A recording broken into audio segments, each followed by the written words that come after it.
अस्सलाम वालेकुम। डस्का में एक अफ़सोसनाक मामला पेश आया है।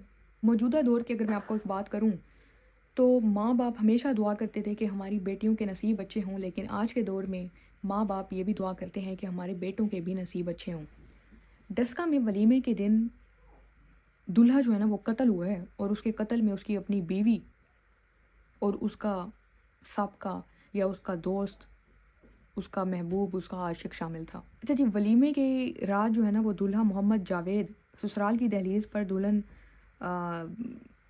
को लेके पहुंचा, तो वहाँ पे उसका जो आशिक था वो बैठा था और उसने फ़ौरन फायरिंग की और फायरिंग के नतीजे में वो बेचारा वहीं उसकी ज़ख्मी हुआ और हस्पताल मुंतकिल करने से पहले इंतकाल कर गया।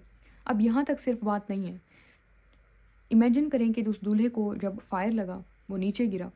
ये दुल्हन ने उसके जो जितने भी एफआईआर जो दर्ज हुई है उसके मुताबिक उसके पास जितनी भी पैसे थे, सलामियाँ थीं, उसका मोबाइल था, कीमती कुछ और चीज़ें थीं, वो जेब से निकाली और अपने उसी दोस्त के साथ फ़रार हो गई। अब ये एफआईआर दर्ज हो चुकी है। ये इसके वालिद की मुद्दत में दर्ज हुई है। मोहम्मद नासिर ने ये दरख्वास्त दी है और ये एफआईआर दर्ज कराई है कि मेरे जो है ना मेरी बहू और उसका जो दोस्त था उन्होंने मेरे बेटे का कत्ल किया है। आप उस वालिद की हालत का अंदाज़ा लगाएं कि उस बंदे की क्या कंडीशन होगी, जिस बेटे की उसने धूमधाम से शादी की है। दूसरी बात ये कि इस लड़की की ज़बरदस्ती शादी की गई, जिससे वो कहती थी उससे शादी उसकी नहीं की गई। और फिर उसकी सफाकी भी देखें कि उसने किस तरह से उस बंदे का कत्ल करवा दिया और फिर फ़रार भी हो गई है। मुकदमा दर्ज हो गया है।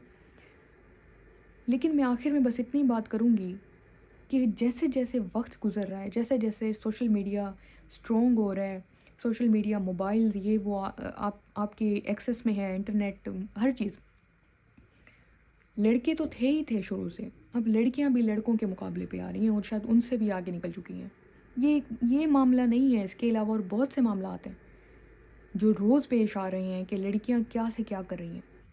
अफ़सोसनाक बात है, यहाँ पे वालिदैन का भी कसूर है कि उसकी शादी कर देते तो आज किसी का कीमती औलाद, उनका कीमती असासा उनसे ना छिनता। अल्लाह हाफ़िज़।